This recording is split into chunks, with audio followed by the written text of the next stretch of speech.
Ассалам құрметті қазақ елі. Мына біздің Азат ауылы жетіп жатқан жер. Осы бейіттің басында түнде біз келеміз. Бір кісілердің айтуы бойынша автокөлік осында деп айтқаннан кейін. Мына жерде автокөлік түнде тұрады. Есігі ашық, телефоны бар, екі телефоны бар. Ну, скорее всего, енді оталып тұрды автокөлік. Мен есімде анық жоқ, енді бауырымды іздеп жүріп, не болып жатқан нақты түсіне алмадым. Осы жерде автокөлік тұрады. Осы жермен жалғыз із жүреді. Мынаны бүйтіп түседі. Мына жерде жар бар. Жар беті бір бүйтіп қараса, ана жақта асфальт жол бар. Тоғайдың арасы. Мына жерде где-то бір 10 метр, 7-8 метр шамамен.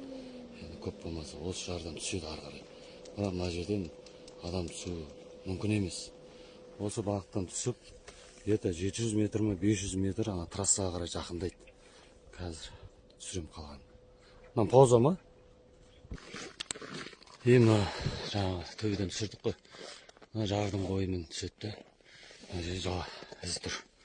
Осы ізбен мен қуалап жүріп түнде. Ізді қуалап.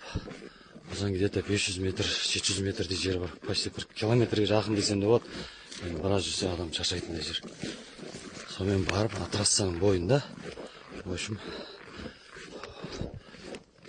отырып, бауырым өліп қалған ба. В общем, жаңа биіктен түсеміз.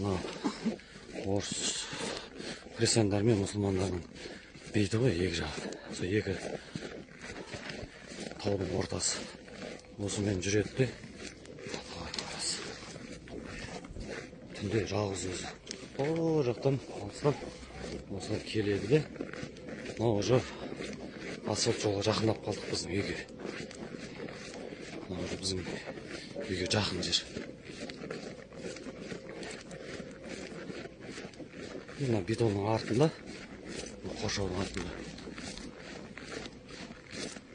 Бауырым түнде бізбен қуалап отырып, мына жерде, мына тал, жіңішке талдың артында, мына жерде екі аяғы жерге тиіп тұр, кәдімгі бүктеліп отырған күйінде тауып алам осы жерде. Мойнында ана светодиодный сым дейміз ба, лента бар ғой, кәдімгі светодиодный, үйлерге, машинаға іліп қояды, самоклеющий. Мойнында сол ғана тұр екен. Мына бұтаққа байланған. Бірақ ол отыр свободно. Механический бараза дейді, оны асыл бөлген кезде асфиксия болған кезінде. Ол бір жағында ғана із тұр, қалған жағында жоқ. Осы жерде мен алып шығам бауырымды. Где-то 1 сағаттай осы жерде СЛР жасаймыз. Қазір жолды көрсетейін.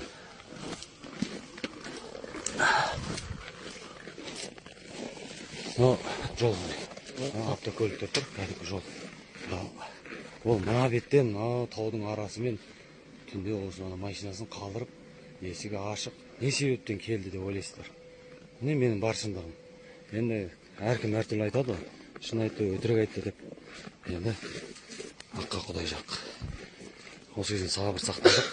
Қалған жағында Алланың бұйырғаны болады.